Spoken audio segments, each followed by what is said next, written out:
En este episodio de The GOAT Podcast reunimos las voces de 4 atletas que alcanzaron la cima en sus disciplinas y que, desde sus propias experiencias, nos revelan qué hicieron distinto para convertirse en verdaderos GOATs. Escucharemos historias que nacen en contextos muy diferentes, pero que comparten una misma esencia: la determinación, la disciplina y la fuerza interior para romper límites. Historias que nos recuerdan que la grandeza no es un accidente, sino una decisión que se toma todos los días.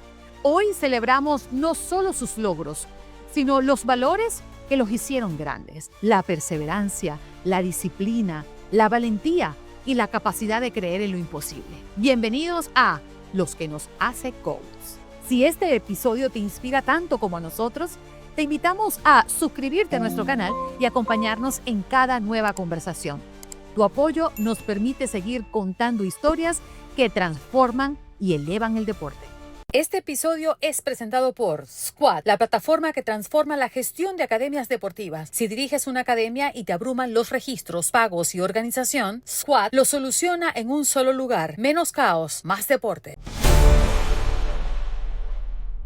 Juan Marichal, leyenda del béisbol y primer dominicano en entrar al Salón de la Fama, nos habla de una vida marcada por sacrificios, promesas familiares y desafíos que pusieron a prueba su carácter desde muy joven. Su recorrido demuestra que la resiliencia es el motor que convierte las adversidades en impulso. Manico, en el campo me dicen Manico. Manico no se presentó a la escuela hoy. Ay, qué problema. Claro. Me decía mi mamá, lo recuerdo como ahora. Mi hijo, hay que prepararse académicamente, porque uno no sabe la vuelta que da la vida. Y la única respuesta que yo tenía para mi madre era: ay, mamá, no se preocupe, que yo voy a ser pelotero. Pero yo no sabía en esa época que jugando pelota se ganaba dinero. Yo lo que quería hacer, como te digo, parte de ese equipo que era lo mejor que había en nuestro país. ¿Y en qué momento usted sintió que el béisbol, más allá de jugarlo porque le apasionaba, iba a ser un camino para transformar su vida? Yo diría que eso surgió ya yo siendo profesional, porque todavía en todos esos años que yo jugué lo que llaman béisbol aficionado o béisbol amateur, yo no pensaba en eso de grandes ligas. A mí el béisbol me transformó y yo lo que quería era ser pelotero. Y recuerdo, en el 55 fue mi primer campeonato de béisbol aficionado organizado. Jugué de la provincia de Montecristi y fuimos campeones. Un equipo de prácticamente adolescentes. Yo creo que el mayor no pasaba de 17 años. Y fuimos campeones nacionales. Había una compañía muy famosa en nuestro país llamado la compañía bananera United Fruit Company, en una ciudad a 30 kilómetros de Montecristi, en Manzanillo. Y ellos me reclutaron, me llevaron para su equipo. Y a un grupo de jóvenes también que les gustaba el béisbol, que jugaban béisbol, también los reclutaron. Y también fuimos campeones. Estaba viviendo un en el sueño. 56. Wow.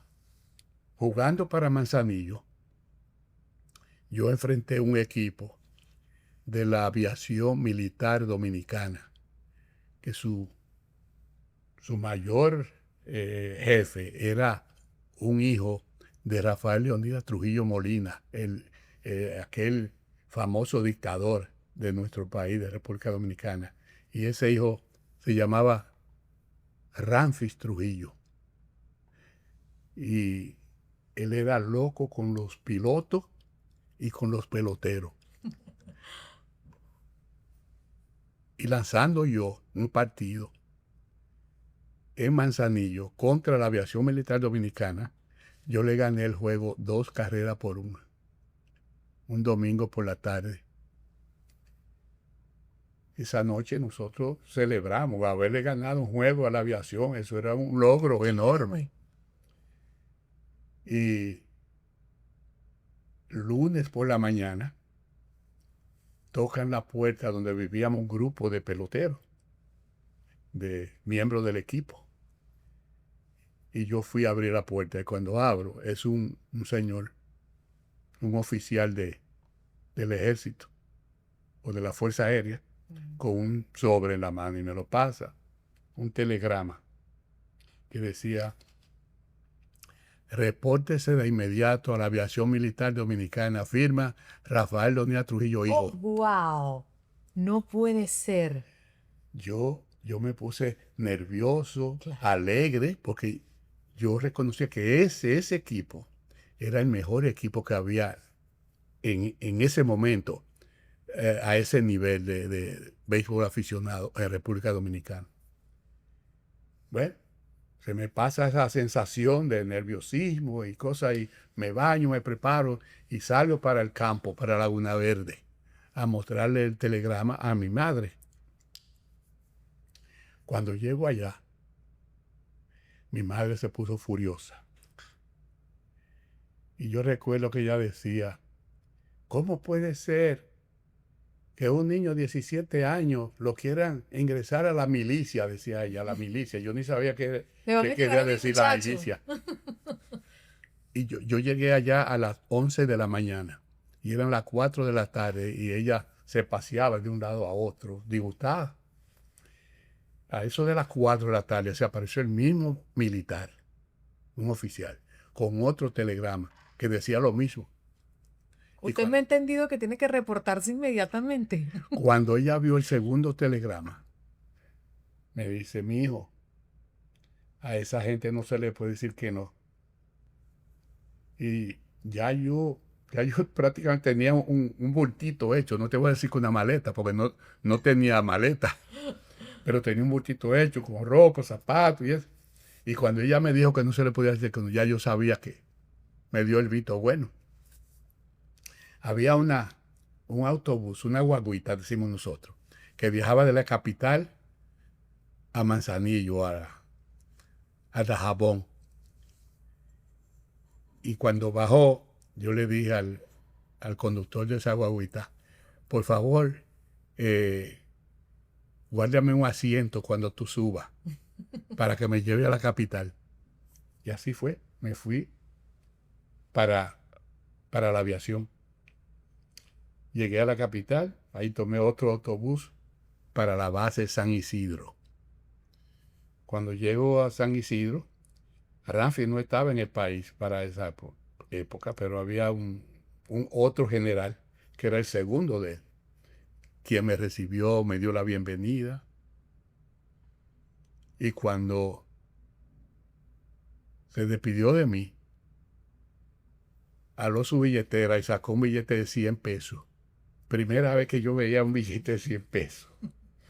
Y me dice: mire, eso es para que coma de restaurantes de oficiales. Pero yo no podía entrar ahí. Eso era para oficiales solamente. Tú tenías que tener cierto contacto con alguien que pudiera entrar y traerte comida.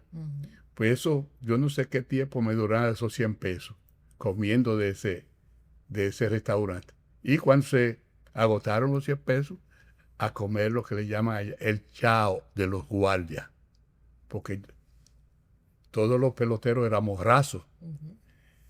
Y la diferencia de esa comida, de ese restaurante, al chao de los guardias, era enorme. Don Marichal, ¿y cuándo dio el salto a Estados Unidos para las ligas menores? ¿Qué ocurrió? ¿Cómo pasó? Bueno, yo ahí permanecí 14 meses jugando para la aviación. Había mucho scout detrás de mí porque tuve la suerte que siempre, casi siempre, no siempre, casi siempre, lo hacía bastante positivo, bastante bien. Y había muchos scouts detrás de mí. Uno de esos scouts se acercó a mi hermano mayor, Gonzalo, y le dijo: yo quiero firmar a tu hermano Y él le dijo, mi hermano no está de firma todavía, pero el día que lo esté, usted sería la persona que lo firme. Y así mismo sucedió. Llegó el 58. Él se acercó a mi hermano otra vez, le dijo, yo creo que tu hermano está de firma y yo lo quiero firmar. Y me firmaron. Me dieron $500 de bonos. Oh, empezó a haber más dinero. Bueno, en esa época yo estaba feliz y contento de haber pasado a profesional. Porque yo le había prometido a mi madre, cuando dejaba de ir a la escuela, que yo iba a ser pelotero. Y ahí se me presentaba la oportunidad para convertirme en pelotero profesional. Y firmé, me dieron mi bono, salí de ahí, viajé a los Estados Unidos. Yo recuerdo que fue un 16 de septiembre del 57 que yo firmé. Ujú. Y en el país había llegado un equipo que lo bautizaron con el nombre de las Estrellas de Willie Mays. Y ellos me prometieron, cuando yo estaba firmando, que me iban a llevar a ver uno de esos 3 juegos que se iba a celebrar en el país, de las Estrellas Willie Mays. Y así desde la grada, ahí yo conocí a Willie Mays. Wow. Nunca pensé que unos 3 años después yo iba a ser compañero de equipo de Willie Mays, lo cual me sentí sumamente orgulloso. Y que le iba a dar uno de los grandes logros en su carrera, que de eso vamos a hablar un poquito más adelante. No, Marichal, pero cuando usted vivió la época de ligas menores, también vivió en carne propia la segregación racial. En su Mira, mente joven y fuera de su país, mentalmente, ¿cómo pudo sobrellevar eso y no caer en la tentación de regresarse sin a dominar Dominicana? el idioma, Además. que era algo horrible.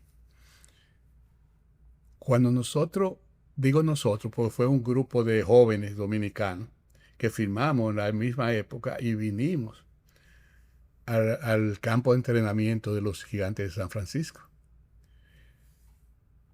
Volamos a Miami y de Miami un autobús a Sanford, Florida. Ahí estaba el campo de entrenamiento de ligas menores de los Gigantes, porque el equipo de ligas mayores practicaba en Arizona. Nosotros llegamos en un autobús de Miami a Sanford y cuando llegamos de noche, todo el mundo a dormir. Cuando nos levantamos por la mañana, yo veo distintos grupos en el patio antes de entrar al área de desayuno. Y yo le pregunto a un jugador puertorriqueño, digo, ¿y por qué estamos en distintos grupos? Y él me dice, es que nosotros los latinos y los negros no podemos estar juntos con los blancos. Yo no sabía nada de eso. En República Dominicana yo no sabía que existía esa división. Y eso te voy a decir, a mí me dio una nostalgia y una depresión que yo pensé regresarme a mi país. Yo lo pensé. Y por el único motivo que yo no tomé esa decisión fue por la promesa que le había hecho a mi madre de que yo iba a ser pelotero. Y ahí tenía la oportunidad de convertirme en un verdadero jugador de béisbol. Pero no fue fácil, no fue fácil. Nosotros, cuando salíamos a jugar, a mí me asignaron a un equipo en Michigan City, Indiana. Hacía un frío. Y yo no, te digo, hoy día yo no sé cómo yo sobreviví ¿Cómo eso. sobrevivió un caribeño allí? Yeah. Oye, un frío. los árboles, tú sabes que en el otoño botan las hojas y se ponen bien feos, parece que le han echado petróleo. Yo veía eso, oye, y yo dije, pero esto no hay quien lo aguante, pero cuando uno quiere hacer algo o quiere ser alguien y uno se esfuerza, uno lo logra, uno lo logra. Yo le digo a muchos niños hoy día que yo le doy charla que quieren ser peloteros, yo le doy charla y yo le digo, miren, la palabra imposible, háganse de cuenta que eso no existe. Y ellos me preguntan, hay muchos que me hacen preguntas, ¿y por qué usted cree que no existe? Digo, porque si Juan Marichal, Manico, pudo recorrer el trayecto de Laguna Verde, Montecristi, Manzanillo, la aviación, Michigan City, Springfield, Massachusetts, Tacoma, Washington, Gigantes de San Francisco, Cooperstown. Digo, si yo lo logré, no hay nada imposible. Si alguna vez un episodio te deja una idea, una estrategia o simplemente una chispa de motivación, entonces este espacio ha cumplido su misión. Y la mejor manera de apoyarnos para seguir trayendo estas historias es suscribiéndote, porque cada suscripción no es solo un número, es un voto para que este contenido siga creciendo y llegando a más personas que, como tú, buscan aprender de los más grandes. Así que, si aún no lo has hecho, suscríbete ahora y acompáñanos en este viaje de mentalidad, estrategia y grandeza. Gravis Vázquez, tercer criollo en llegar a la NBA, reflexiona sobre la visualización, el esfuerzo y la autenticidad como pilares de su camino. Para él, el verdadero éxito nace cuando entiendes quién eres, de dónde vienes y qué estás dispuesto a sacrificar. Cuando estabas en Caracas y escribías en tu cuaderno cuando estabas en clase, NBA, ¿qué era lo que pasaba por tu mente? Yo creo que yo aprendí a soñar desde muy chico. Siempre fui diferente, por eso no era entendido. Y nunca me acomplejé de que la diferencia de pensar y las ganas de triunfar eran distintas a mi alrededor. Y lo digo con mucho respeto. Insisto, mucha gente a veces confunde arrogancia con confianza. Y la única mentalidad importante para mí era alcanzar mis sueños. Y es una mentalidad que se refiere a visión. ¿Por qué? Porque cuando yo escribía NBA, LPB, NCAA o NCAA, era porque me visualizaba en esas ligas. Y eso me recordaba. Era como una alarma amigable que presionaba un botón en mi mente o en mi mentalidad y me informaba de qué tenía que hacer. En este caso, entrenar. En este caso, sacrificarme. En este caso, ser buen hijo, ser buen estudiante, escuchar, no menospreciar, no subestimar y saber manejar el hecho de que en ese momento no tuve toda la plataforma necesaria, pero tuve lo suficiente. Y por eso esas notas en mis cuadernos, porque era un recuerdo amigable a mi mentalidad. Porque la mentalidad siempre es como que la separación de tus triunfos, tus éxitos y sobre todo lo humano que uno puede ser. Y para mí esa fue la diferencia. Por eso es que anotar para mí es primordial. ¿Y cuál era la persona que asentaba siempre cuando tú soñabas en grande? Bueno, yo no era que tenía o que tuve una persona que yo soñé ser o vi en televisión. Admiré a mucha gente. Quise ser como jugador, como ciertos jugadores. Pero si hay alguien que yo veo como héroe es a mi papá. Gregorio Vázquez, Bigote. O sea, Bigote para mí lo es todo y la gente tiende a confundirse. Yo amo a mi madre, pero aquí hay una situación bastante particular. Mi mamá y mi papá se divorciaron Y desde que ellos se divorcian, yo prácticamente fui el esposo, el mejor amigo y todo de mi mamá. Y cuando yo me vengo aquí a Estados Unidos, estás hablando de que mi mamá tuvo que cambiar, tuvo que aceptar con amor de madre de que su hijo menor se iba a otro país y iba a buscar un sueño. ¿Qué madre deja ir a su hijo a unos 15 años a otro país sin necesidad? Porque no era que éramos millonarios, pero teníamos suficiente como para vivir y yo hacer vida en Venezuela. Pero ella aprobó que yo me fuera, porque mi papá obviamente entendía un poco más el deporte.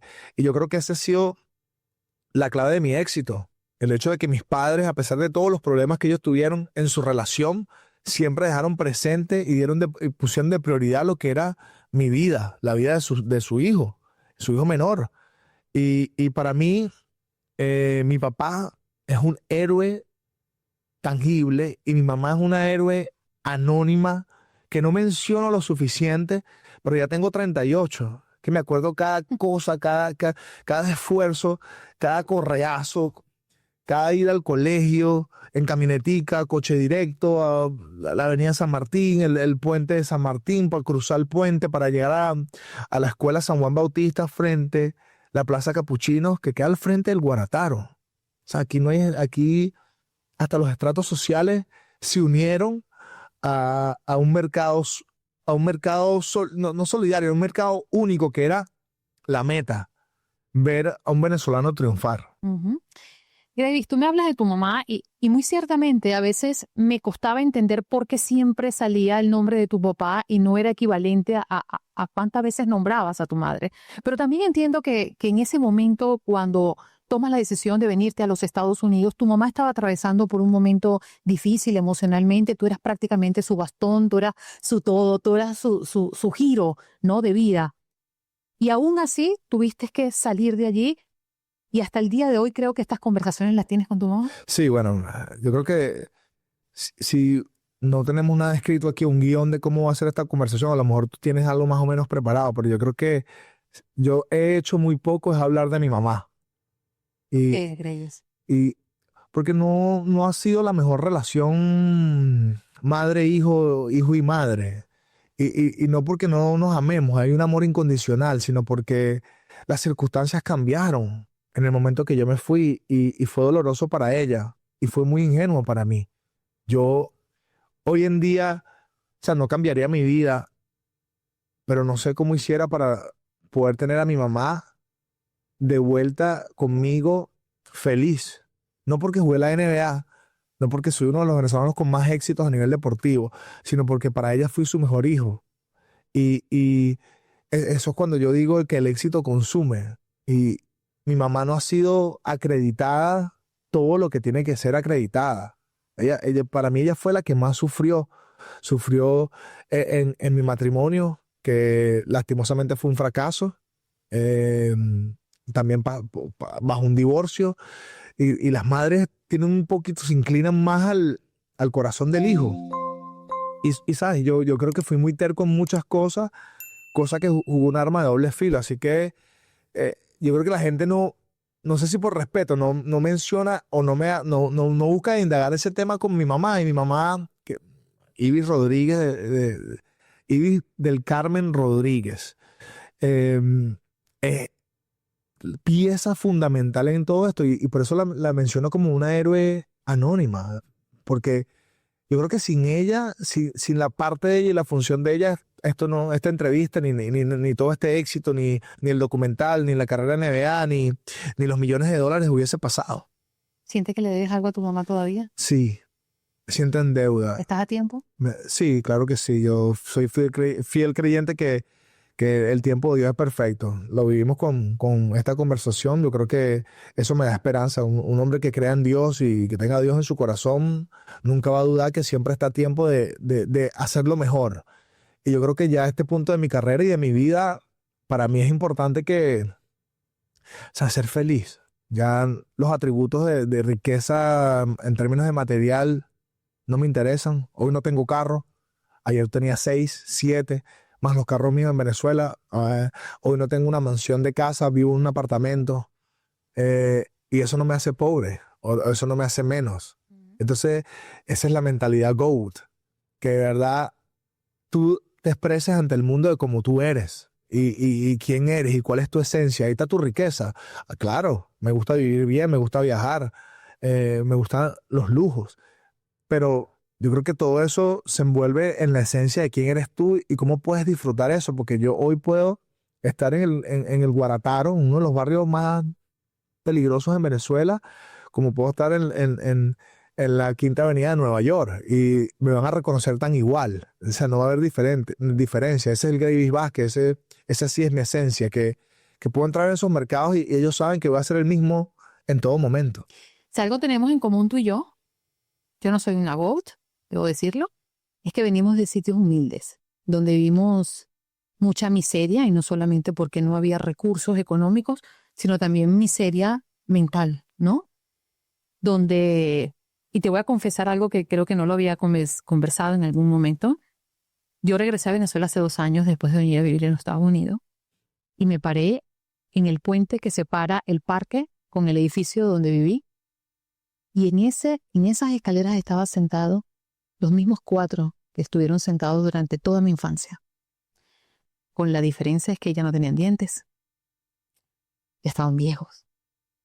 Pero en el mismo lugar donde los dejé. Y cuando yo crecí en ese lugar, en Caricuao, yo jamás me vi allí. Y nunca me permití sentarme en ese lugar. Y no es porque me sienta hoy mejor que ellos, sino que miro hacia atrás y digo, estoy orgullosa de donde vine, porque para nosotros siempre fue muy cuesta arriba el demostrar, y yo creo que a ti también te ha pasado, el tener todo el tiempo que demostrar que ese lugar es tuyo, Gravis. Sí, honestamente es cansón, ¿me entiendes? Ya a este punto, hasta en mi nueva faceta, o sea, demostrar que estoy capacitado, de que puedo ser el mejor en lo que hago y que tengo que todavía demostrar. Va a llegar un momento que no es que va a tirar la toalla, pero o sea, encontrar una paz de que lo que es para mí ni que me quite.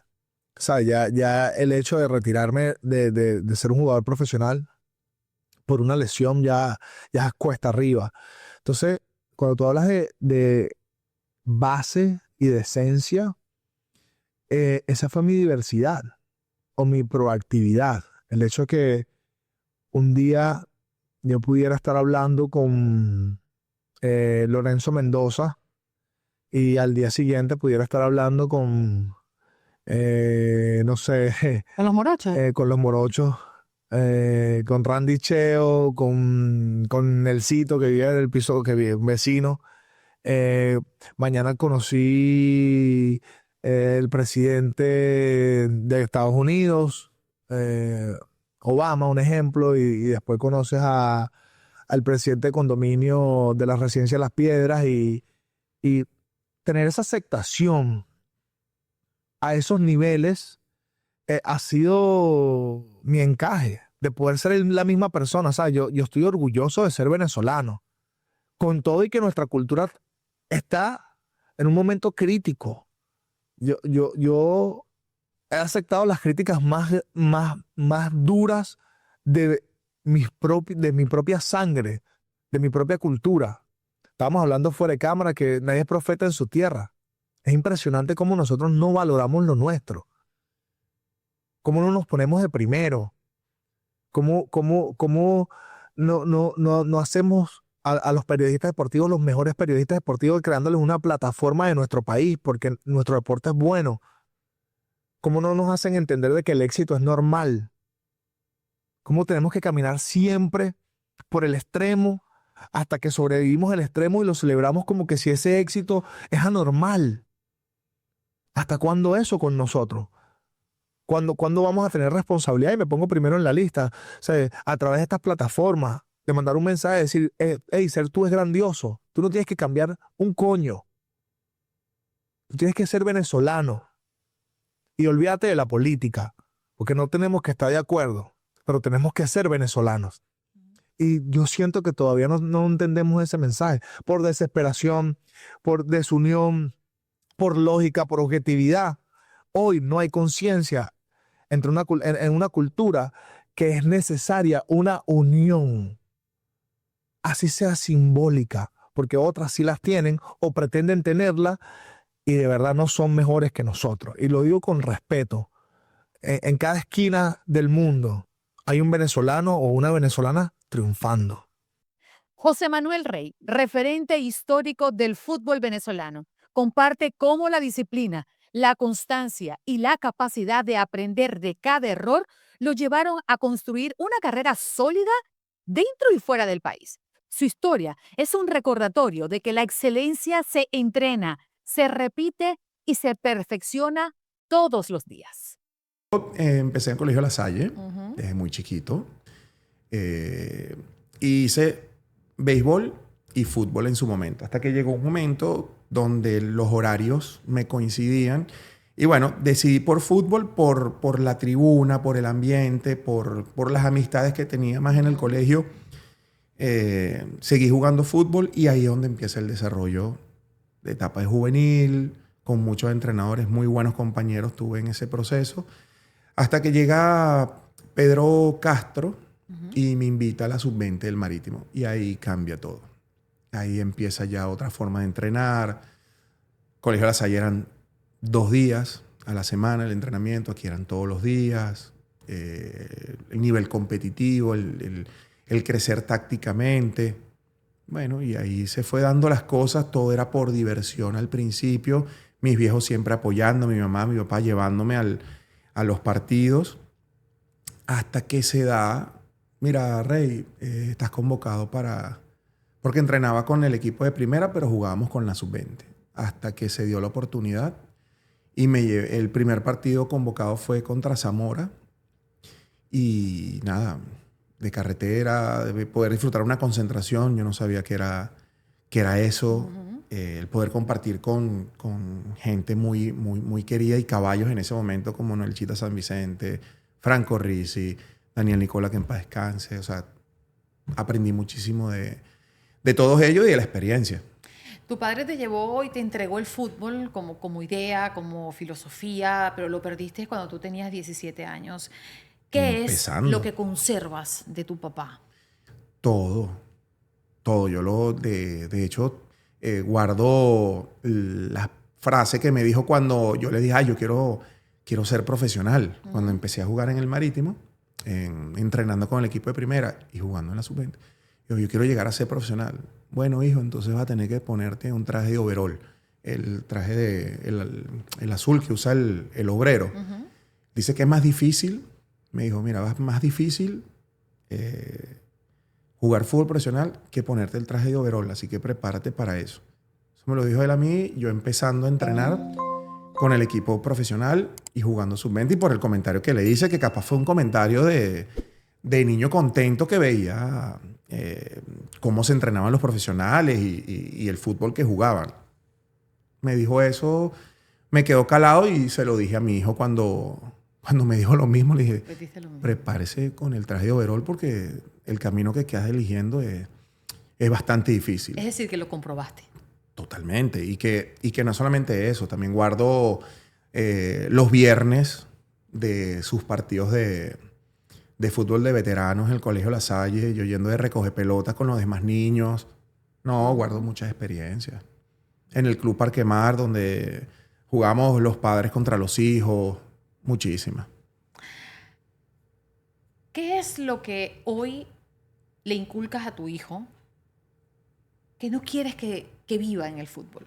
Porque hablamos de cosas maravillosas como los triunfos, como todos esos consejos que tú le puedes transmitir por haber tenido tantos años en el ejercicio como un futbolista de alto nivel. Pero yo imagino que dentro del fútbol hay cosas que tú no quisieras que él viviera. ¿Cuáles son? Las va a vivir. Pero que tú digas, no quiero que él pase por esto. No, es que todo te hace crecer. Te pongo el ejemplo, uno defensa, él es delantero, totalmente diferente. Y el chiquito también me salió ofensivo, no me salió defensivo. Pero que tú puedas marcar en un partido un autogol. Eso... Pero hay que vivirlo, tiene que sentirlo. El perder un torneo, el no ser convocado, el estar en la banca, el poder disfrutar de un triunfo, el que tú puedas ganar un partido porque tú hiciste el gol o hiciste el pase gol, todas esas vivencias yo no las considero malas ni buenas. Es que tienes que vivirlas para que esa experiencia te nutra para todo lo que te tiene preparado en ese camino del fútbol. Un defensa como tú, que hizo cosas que regularmente no hace un jugador en esa posición, como aquel bombazo en Quito que jamás olvidaremos, ese empate frente a Uruguay, ese gol en Chile. ¿De dónde sacabas esa osadía? Creer. Yo creía mucho en mí, en la potencia en ese momento, porque hay una diferencia del gol, lo que tú estás mencionando, de Ecuador y de Uruguay con el de Chile.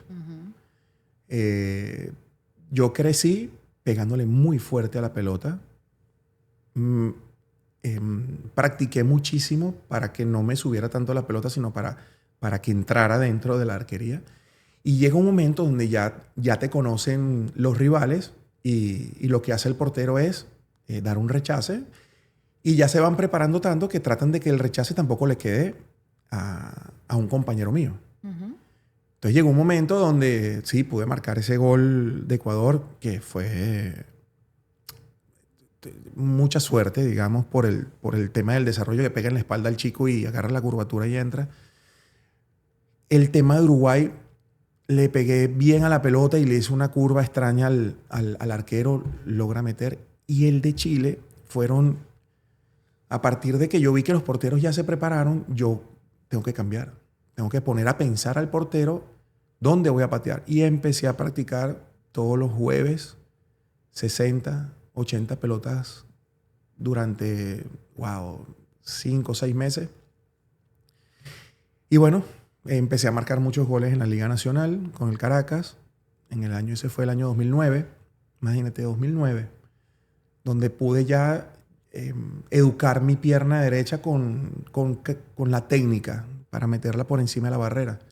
Y viene ese partido de Chile, un tiro libre muy pegado al borde de la esquina del área, y ahí se demuestra que con la práctica uno también puede poner a pensar a los rivales. Pues este le va a patear fuerte, me va a poner al primer palo, me la patea al segundo. Entonces eso me alargó un poquito más el poder seguir lanzando tiros libres delante de Juan, por ejemplo, en la selección.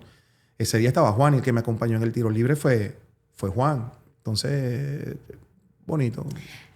Tú me hablas de suerte, me hablas de preparación. Quizás la gente no sabe, y qué bueno que lo dices, meses practicando una patada. Pero cuando llega el momento, José, donde la televisión está encima tuyo, donde un estadio está esperando por ese gol para el triunfo, donde una selección está necesitada de clasificar a un mundial y tú te paras allí frente a la pelota y todo pasa por ti, todo pasa por tu botín, ¿qué piensas en ese momento? Sabes que al final uno entiende que el fútbol se juega subconsciente. Tú de tanto practicarlo, llega un momento que cuando tú recibes la pelota, tú no estás pensando, ok, paso el pie por arriba, me lo llevo con la izquierda, y me va a salir el defensa, la voy a parar. No. Ya de tanta práctica, el cuerpo ya está acostumbrado a hacerlo. Entonces, de tanta práctica en el tiro libre, llega un momento donde tú ya colocas la pelota, y yo hoy en día, se lo digo a los chicos y no me he equivocado mucho, yo no tengo que contar los 9-15 para poner la barrera. Yo ya sé, tú me pones la barrera y yo sé dónde va la pelota porque ya tengo la distancia preestablecida. Ya sé cómo tengo que poner, según la distancia con la arquería, dónde tengo que poner el pie de apoyo, por dónde tiene que pasar encima del segundo o tercer hombre de la barrera. O sea, son todos pensamientos que ya es clic. Ya no tengo que estar como cuando empecé, estoy poniendo el pie muy pegado a la pelota, tengo que ponerlo más lejano porque la pelota está más cerca, no puedo pegarle tan duro porque estoy muy cerca de la arquería. Todo eso, la práctica te lleva a que cuando llega un momento de máxima tensión o decisivo en un partido, tú lo tomas con una tranquilidad porque ya pasaste por ahí. ¿Qué puede ser que pase por la cabeza? La responsabilidad de ese tiro libre en el momento en que lo estás lanzando. Eso es lo único que por ahí te puede perturbar, pero después del resto, tú ya lo hiciste, tú ya sabes hasta dónde puede saltar el rival, ya estudiaste al portero. Pero ¿cuántos años pueden pasar para que llegue esa tranquilidad en ese momento? La práctica. Es la práctica, más que el tiempo. Sí, es la práctica. Yo, como te decía, fueron 60 y 60 pelotas contadas, porque yo sé que eran 60, porque tenía 10 pelotas y la iba rotando derecha, centro, izquierda, izquierda, centro, derecha. Mis 60 pelotas, que era lo que permitía, pues yo llegaba 1 hora antes al entrenamiento, porque después con el técnico no podía tener esa soltura porque teníamos que entrenar. Entonces yo me preparaba antes, 1 hora antes, para poder lanzar. Y eso fueron meses, años. Yo terminé mi carrera llegando 1 hora antes los jueves y practicando. O sea que fueron más de 1000 pelotas. Has sido uno de los jugadores venezolanos más internacionales que hemos tenido, porque has estado jugando fútbol y estuviste haciendo pues un recorrido por el mundo prácticamente, Chile, España, Chipre. Además que fue una experiencia, me imagino que muy enriquecedora, ya nos contarás. ¿Con qué te quedas? Porque adaptarte a diferentes culturas, a diferentes técnicos, a la llegada de un club, diferentes ligas, ¿qué pudieses recoger de ese giro internacional que diste como jugador y que hoy conservas como aprendizaje de vida? Total. Mira, tú lo dices en 3 segundos. En 10 segundos dijiste la capacidad que tiene el ser humano para adaptarse a las circunstancias, a diferentes pensamientos como son la dirección técnica. Cada entrenador tiene su libro y para que tú le gustes a cada entrenador tienes que adaptarte a su manera, a su idiosincrasia de cómo él ve el fútbol. Luego está algo muy simple que es la comida. Nombraste Chipre. Yo me tenía que traer de Venezuela cada vez que viajaba con la selección 9, 10 latas de leche en polvo para Diego porque no conseguíamos allá. O sea, era todo en base a mucho cochino y tal. O sea, tienes que... dijiste en 10 segundos lo que al final de la carrera uno entendió que para hacer lo que yo fui, aparte de los grandes compañeros que tuve que tener, porque yo le doy más mérito a ellos que a lo que yo pude hacer. Todo lo que logré en el fútbol fue gracias a la calidad de compañeros que tuve en todos los equipos y que me permitió decir en Chile quedar campeón bajo una gran apuesta saliendo del Caracas, varios torneos con el Caracas, el quedar cuarto en Colombia, el quedar segundo en Ecuador. Eso es gracias a los compañeros, pero tiene que ver mucho con tu capacidad de adaptarte a todos esos países, al compañero, porque súmale que cada país tiene su ritmo de fútbol, su manera de vivir el fútbol. Yo recuerdo haber llegado a Ecuador y eran unas balas. Me tuve que acostumbrar y pensar antes para poder alcanzar o frenar a ciertos delanteros. Lo mismo pasó en Colombia. Colombia éramos 2 centrales y los dos laterales subían cuando siempre a nosotros nos enseñaron que quedaran en superioridad numérica en defensa. O sea, de todos los países me quedo con un gran aprendizaje. Conocí gente espectacular, grandes compañeros, grandes técnicos. Y Tatiana Calderón, pionera del automovilismo y primera mujer latina en manejar un Fórmula 1, nos revela las exigencias mentales, físicas y emocionales de competir en un mundo dominado por hombres.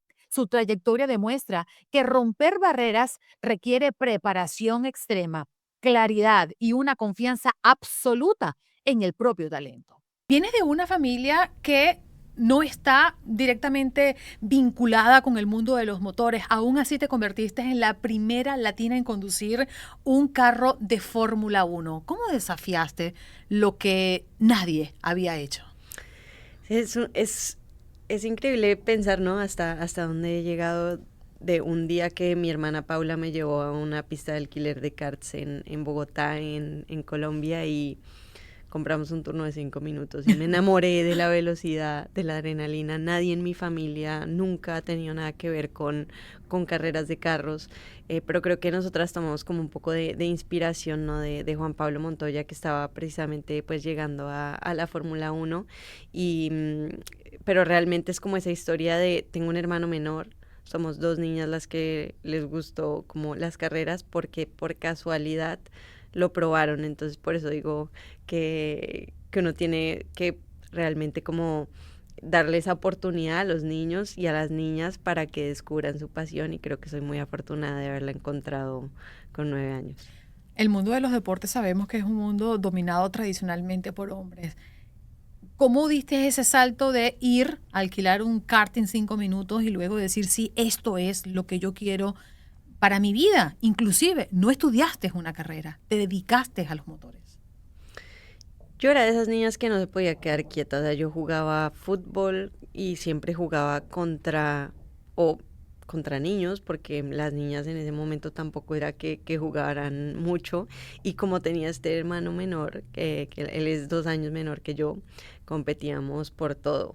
Entonces, como que siempre nos regalaban lo mismo. Si él jugaba con carritos, pues yo también, y él jugaba con muñecas y yo jugaba con muñecas. Entonces como que nunca había esa diferenciación por género. Yo creía que si él podía hacerlo yo, ¿por qué no?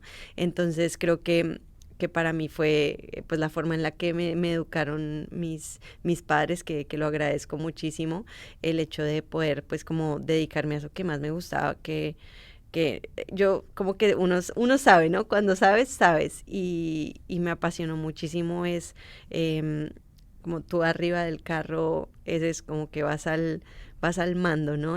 Tú le dices por dónde tiene que ir al carro. Es una sensación como de libertad, pero te estás empujando cada vuelta al límite, y fue algo que me cautivó, y era más como le digo a mis papás, y que esto no es como un hobby que me va a durar 5 meses, sino que yo quiero hacer esto, y pues fui poco a poco mostrándoles que era mi pasión y que yo quería dedicarme 100% a las carreras.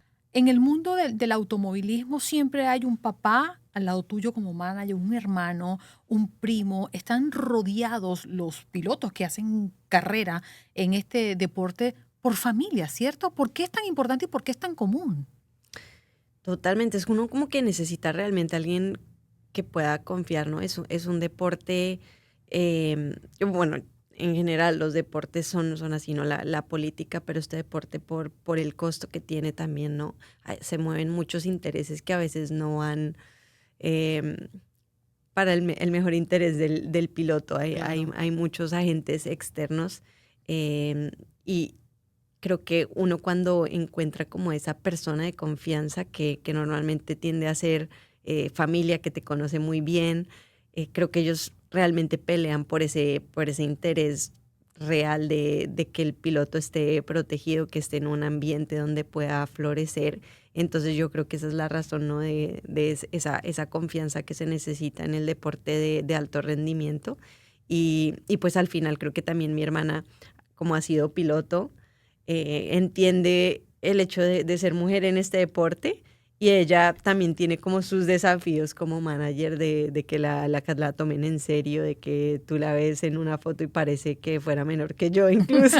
Entonces, bueno, yo estoy aquí para representar a mi hermana de la mejor manera posible, pero ha sido como esa que al final no sabemos tanto de carreras de pronto, como tienen experiencia otros pilotos que sus papás corrieron, por ejemplo, y entonces tienen como toda esa red de contactos, pero la hemos ido forjando nosotras. El automovilismo es precisión milimétrica, quiero decir.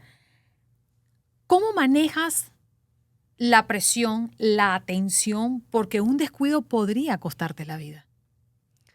Es una muy buena pregunta, y la gente a veces cree que es súper fácil, ¿no? Se ve como están ahí sentados, y la cantidad de entrenamiento cognitivo que tienes que empezar a hacer, ¿no? El multitasking, porque al final tú vas a 340 kilómetros por hora, te va hablando alguien por el radio, tienes un timón con más de 200 funciones, es un manual casi de 100 páginas para para poder operar, por ejemplo, el volante de un auto de Fórmula 1. Estás pendiente de los espejos, de quién está detrás tuyo, de tu estrategia mental. Entonces creo que es algo que tenemos que entrenar mucho, como la parte cognitiva y de concentración. Con la concentración también incluso la hidratación, ¿no? Porque para nosotros es súper importante esa parte de estar súper concentrados, porque te pasas 5 metros de tu punto de frenada, que a 340 es un milisegundo, y estás en el muro. Entonces, yo hago mucho entrenamiento cognitivo, de reacción, de coordinación, porque al final manejas con tus pies, con las manos, es de mucha sensibilidad. Entonces, cómo despertar sensibilidad en ciertas partes de nuestro cuerpo para poder hablar con los ingenieros y darles como un feedback de lo que le está pasando al carro y que te lo hagan mejor. Entonces, tiene un montón de factores que a veces no se ven siguiendo las carreras, pero que es parte de un entrenamiento de un piloto. ¿Tienes rituales mentales o herramientas concretas que usas antes de iniciar una carrera? Sí, entonces uno siempre tiene como sus visualizaciones, ¿no? De si hay ciertas, no sé, curvas que quieres hacer un cambio y no, obviamente no tienes esa práctica antes, pues tratas de interiorizar eso que quieres cambiar, la visión de dónde me veo al final de la carrera, qué dificultades me puedo atravesar, entonces poder como prepararlas mentalmente. Oye, si esto me pasa o esto otro, cómo voy a reaccionar y saber, no sé, también identificar. Creo que a mí me ha servido mucho de, no sé, cuando estás muy nerviosa y entonces ya sabes, no sé, ciertas sensaciones en el cuerpo y cuando te las imaginas vuelven y salen. Entonces, cómo controlar todo eso con respiraciones, con meditaciones. Es un constante aprendizaje también de uno mismo y encontrar qué te funciona. ¿A qué le adjudicas el éxito de un piloto? ¿Qué es lo más importante para un piloto? No sé, se me ocurre decirte varias cosas. La claridad mental, conocer la pista, estar óptimamente, físicamente bien. ¿A qué se lo adjudicas? Yo te diría que la comunicación es... ¿Con el equipo? Sí. Okay. Porque al final uno tiene... Es un deporte en equipo que a veces parece que uno va solo, ¿no? Manejando. Correcto. Y tienes más de 900 empleados, por ejemplo, en la Fórmula 1 para hacer que 2 carros vayan lo más rápido posible. Entonces, si tú eres como el agente principal, ¿no? Y están desarrollando el carro para ti, tienes que dar muy buena comunicación de la manera en la que la das, para que además se hagan cambios que se ajusten más a tu estilo de manejo para que tú puedas rendir mejor. A veces hay pilotos buenísimos que saben dar una vuelta rápida y son increíbles, pero no saben comunicar qué le está pasando al carro, entonces se queda ahí como en una vuelta rápida y al final, si tú pones a todo el mundo de acuerdo en hacia qué dirección tienen que ir, al final tu trabajo va a ser más fácil porque tu carro se va a adaptar a tu estilo. Entonces yo creo que de las cosas más importantes es esa comunicación, tanto con el equipo como también hoy en día, ¿no? Con las redes sociales, como el storytelling, para que lleguen más patrocinadores y tengas como todo el espectro completo. ¿Cómo se prepara físicamente un piloto? A mí me llamaba poderosamente la atención cuando cubría en mi ejercicio como periodista a los pilotos, porque ellos tenían hasta ejercicios para el cuello. Y me llamaba poderosamente la atención porque la gente cree que es montarte en el carro, conducir una máquina y te bajaste, pero es que antes de hacer una carrera tienes que prepararte tanto y también incentivas varios músculos que no nos imaginamos que tiene que incentivar un piloto. 100%, o sea, qué bueno que tocamos este tema porque es también algo que me apasiona y es, por ejemplo, yo cuando supe que iba a manejar un carro de Fórmula 1, el diámetro del cuello me creció 9 centímetros. ¿Qué? ¿Y cómo creció así? yo me sentaba en una máquina especial donde me ponía exactamente en la posición en la que estoy en el carro. Te ponías el casco y tenía como unas poleas que se iban subiendo el peso y tú tenías que ejercitar. Es un músculo muy pequeño, muy delicado. Yo me acuerdo de mi hermana en las noches para poder entrenar al día siguiente me ponía Voltaren y Vinipel, el plástico aquí, para que pudiera no girar como un robot, porque es muy exigente ese tipo de entrenamiento. Son músculos muy específicos que al final, por eso creo yo también que como mujeres tenemos 30% menos de masa muscular que un hombre, y eso toca suplirlo. O sea, nunca vamos a levantar el mismo peso que ellos. Claro. Simplemente no se puede. Pero si tú estás fuerte en los músculos específicos con los que estás manejando, podemos llegar a rendir de la misma manera. Entonces, por ejemplo, había mucha gente, claro, como muchos de los preparadores físicos, pues no se han montado en un carro de carreras. Es difícil saber en qué posiciones tienes que entrenar, ¿no? El hombro, por ejemplo, era algo que a mí me costaba mucho, y cuando te das cuenta es como que los cinturones te pasan por acá y me ponían a hacer hombro hacia arriba y digo, pero es que yo en el carro yo no subo los brazos más de... No puedes. No puedes. Entonces tengo que encontrar ejercicios específicos donde yo esté en esa posición y se cargue precisamente ese músculo que es el que estoy utilizando. Entonces ha sido mucho de ensayo-error, pero que necesitas muchísima resistencia en los músculos correctos para poder manejar un auto de Fórmula 1. Si no, el cuello, yo creo que mucha gente se podría incluso casi desnucar, ¿no? Vas de 340, frenas con un patadón en el freno con el pie izquierdo y esa desaceleración es tan brutal que son más de 40 kilos que tienes que resistir. Es por eso que tienes que entrenar el cuello, ¿cierto? Exactamente. Entonces estás expuesto a más de 7 Gs a veces en la frenada en Fórmula 1. Un G son 7.5 kilos. Y es un movimiento súper, súper brusco. Entonces, por eso tenemos que preparar mucho el cuerpo, todo el core, porque estás constantemente metiéndole muchísima fuerza y por eso también luego la tensión es muy grande después de las carreras. Después de escuchar estas historias, entendemos que la grandeza no es un destino reservado para unos pocos. Es un camino que se construye con carácter, valentía y una fe inquebrantable en lo que podemos llegar a ser. Juan Marichal nos inspira a levantarnos incluso en los días más difíciles, recordándonos que ninguna circunstancia puede detener a quien decide perseverar. Gravis Vázquez nos demuestra que la verdadera victoria empieza dentro de nosotros, y cuando nos permitimos soñar en grande y sostener esa visión con trabajo y autenticidad, pues el trabajo se logra. José Manuel Rey nos impulsa a creer en el poder del método, la disciplina y el aprendizaje constante, porque la excelencia es consecuencia de la constancia. Y Tatiana Calderón nos muestra que las barreras existen para ser superadas y que la confianza en uno mismo es la llave capaz de abrir cualquier camino, incluso a aquellos donde nunca ha existido un precedente. 4 voces, 4 trayectorias, 4 mensajes que convergen en una misma verdad. Todos tenemos la capacidad de ir más allá de lo que imaginamos.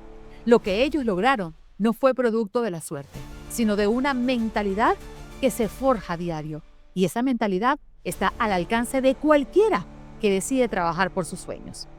Si estas historias te movieron, te inspiraron o despertaron algo dentro de ti, te invitamos a suscribirte y seguir con nosotros. Este es solo el comienzo de un nuevo año lleno de conversaciones que elevan, transforman y nos recuerdan que todos podemos convertirnos en GOAT, el GOAT de nuestra historia.